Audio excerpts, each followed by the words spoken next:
Modern women were told they could have it all, and for the first time in history, they almost can. They can vote, lead companies, build wealth, choose partners, or choose no partner at all. By every measurable standard, they're freer than ever before. And yet, they've never been more unhappy. Rates of depression, anxiety, and loneliness among women have skyrocketed in the past 2 decades. The same culture that promised empowerment has quietly created exhaustion. The same freedom that was supposed to liberate them has left many of them lost. Because no one told them the truth, that happiness and fulfillment aren't the same thing. See, modern society sold women a dream that sounded beautiful, but was built on contradiction. Be strong, but soft. Be independent, but nurturing. Be ambitious, but humble. Be desirable, but don't care what men think. Be feminine, but act like a man when it's convenient. It's an impossible balance, and it's breaking them. The illusion of happiness that modern culture feeds women isn't built on peace. It's built on performance. From the moment she wakes up, she's expected to be on. Her appearance must be flawless, her career thriving, her social life enviable, her relationship picture perfect. Every second of her day is curated, filtered, and compared, not just to other women, but to an ideal version of womanhood that doesn't actually exist. And the cruelest part. Society told her this was empowerment. But empowerment without purpose becomes pressure. And pressure without grounding leads to emptiness. Because underneath the success stories and social media smiles, many women are quietly asking, why doesn't this feel good? Why do I feel so disconnected? Why do I have everything I thought I wanted, but still feel incomplete? The answer isn't found in money, status, or followers. It's psychological, even biological. When you strip away connection, community, and natural polarity between men and women, you strip away the foundation of emotional fulfillment. When femininity is replaced with competition, softness replaced with superiority, and love replaced with power, the soul suffers. That's why modern happiness feels like chasing a moving target. The more women achieve, the more they're told they still haven't done enough. The more they give, the less they feel appreciated. The more they prove their worth, the more the bar moves higher. And slowly, quietly, the joy fades. Because the truth no one tells women, and the truth no one tells men, is this. Fulfillment doesn't come from doing more. It comes from being aligned. And the modern world has done everything it can to pull women out of alignment with their nature, their emotions, and the very energy that makes them whole. That's why in the next chapter, we'll explore the root of this illusion, the biggest lie modern women were ever sold, the lie of having it all. From a young age, modern women are told they can have everything. The career, the relationship, the freedom, the respect, the admiration. And on paper, it sounds empowering, like the ultimate evolution of womanhood. But in practice, it's a trap.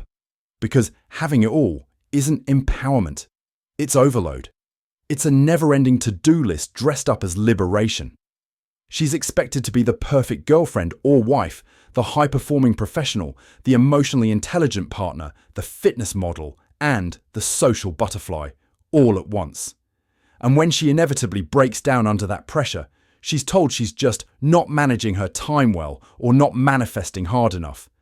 The promise of having it all was never designed to make women happy. It was designed to make them chase achievement, chase validation, chase perfection, chase a fantasy that always stays one step ahead. It's the same story told over and over. You can do anything. But what they forgot to mention was the cost.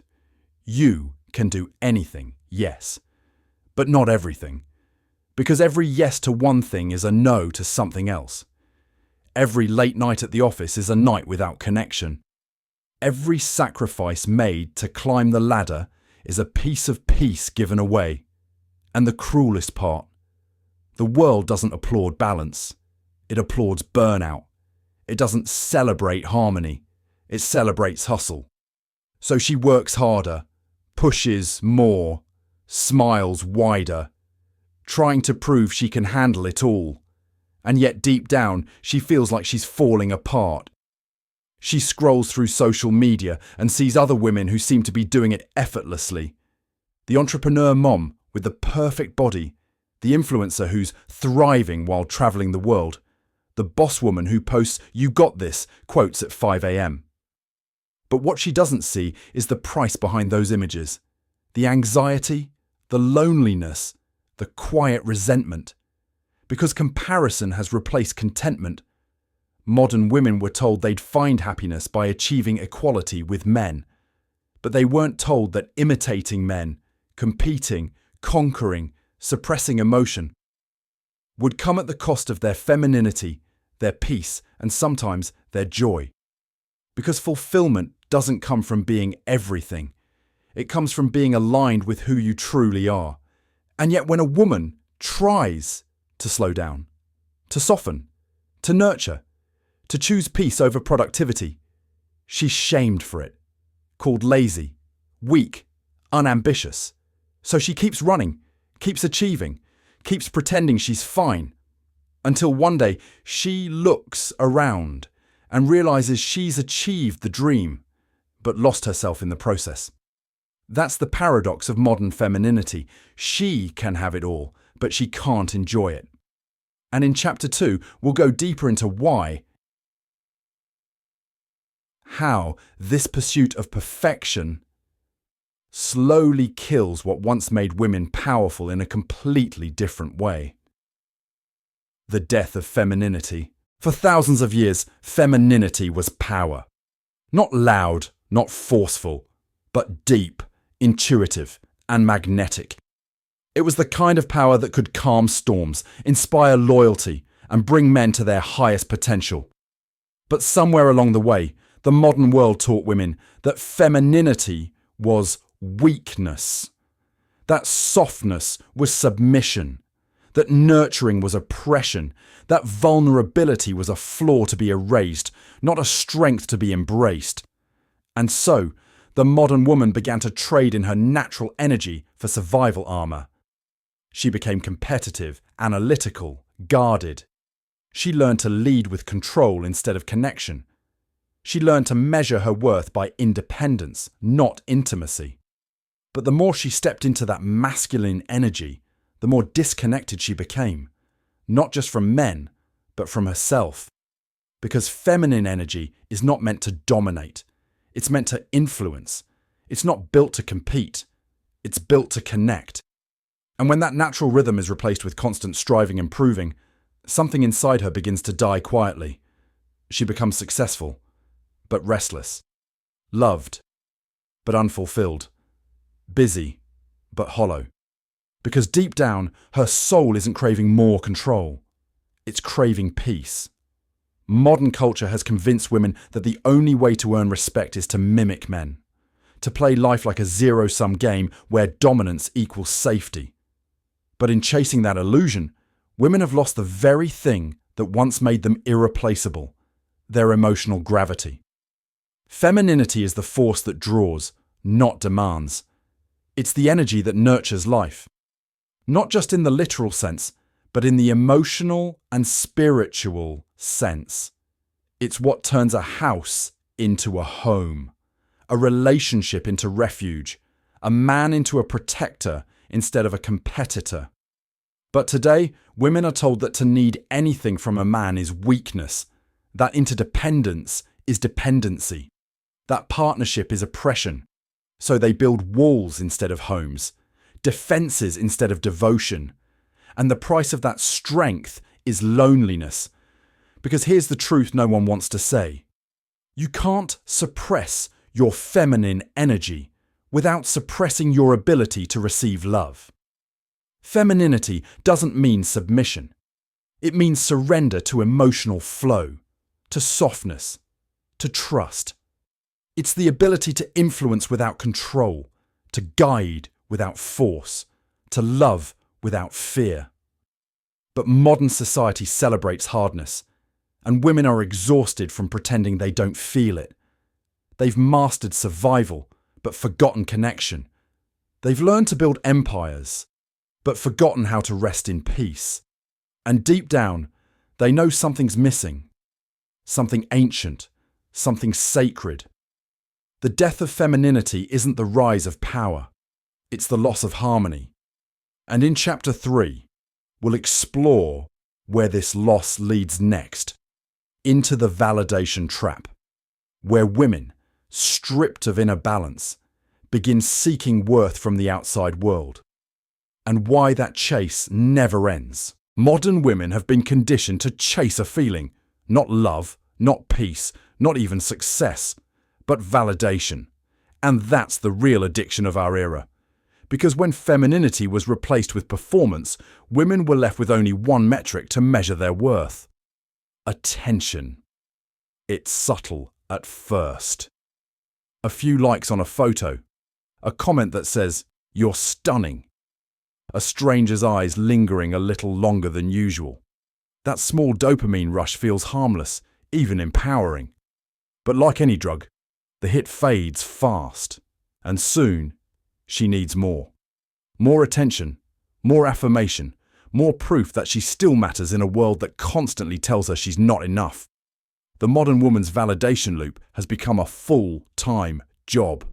Wake up, post, check, compare, repeat. Her self-worth isn't built internally anymore, it's outsourced. And it's not just social media, it's dating too. Because when your value is tied to being desired, the goal isn't connection. It's confirmation. The number of messages, matches, or compliments becomes the new scoreboard for self-esteem. But here's the dark truth. Validation doesn't heal insecurity. It feeds it. The more she seeks it, the emptier she feels. Because validation is a mirror that always cracks. No matter how many people tell her she's beautiful, successful, or powerful, it never lands. Not because it's false, but because it doesn't come from within. She doesn't want approval. She wants peace. But peace doesn't come from performance. It comes from alignment. And the modern world has ripped women away from alignment by teaching them that being seen is more important than being centered. It's why so many women say, "I love attention, but I hate men." Because what they crave isn't the man. It's the feeling of being validated through him. Once that feeling fades, so does her interest. And in that endless chase for approval, something tragic happens. Love becomes transactional, connection becomes competition, and relationships become stage plays, not partnerships. She learns to curate affection instead of receiving it, to earn attention instead of embodying worthiness. And it leaves her anxious, drained, and dissatisfied, even when she's winning the game.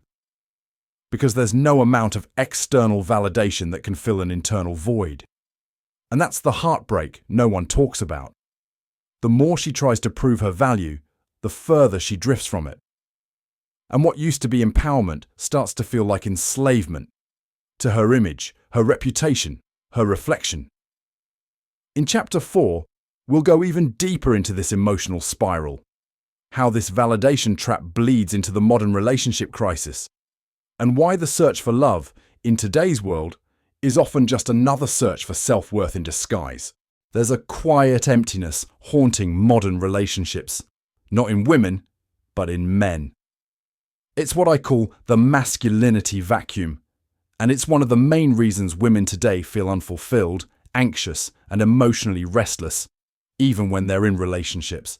For decades, society has told men that masculinity is toxic, that strength is oppression, that leadership is control, that being stoic, driven, or assertive is outdated. So men adapted. They softened their edges, silenced their instincts, and tried to become more acceptable. They traded dominance for diplomacy, direction for compliance, and purpose for approval. But in trying to please everyone, they lost themselves, and something vital disappeared from the dynamic between men and women. Because whether modern culture admits it or not, women crave masculine energy. Not control, not aggression, but grounded presence. That calm, steady force that says, I've got this. You're safe here. That's what creates trust. That's what builds respect. And when that energy disappears, the polarity that fuels attraction collapses. So what happens next? Women unconsciously step into the masculine role. Leading, deciding, controlling. Not because they want to, but because they have to. And at first they'll tell themselves it feels empowering. But over time, it breeds resentment. Because the feminine doesn't want to lead a man. It wants to trust one. And the moment she feels like she's carrying both energies in the relationship, her admiration fades. She stops looking at him with desire and starts looking at him with disappointment. She doesn't want to mother him. She wants to follow him. But in a world that systematically stripped men of their masculine identity, very few men still lead. Most hesitate. Most second-guess themselves. Most apologize for simply being masculine. And that hesitation kills attraction faster than anything else. Here's the truth most won't say. When men stop being masculine, women don't become happier. They become hardened. They lose softness because they no longer feel safe being soft. They start doing everything themselves, protecting, providing, pushing, and then wonder why they're exhausted, bitter, and unfulfilled. A strong man doesn't control a woman. He anchors her. He doesn't need to dominate her emotions. He regulates his own. He doesn't silence her expression.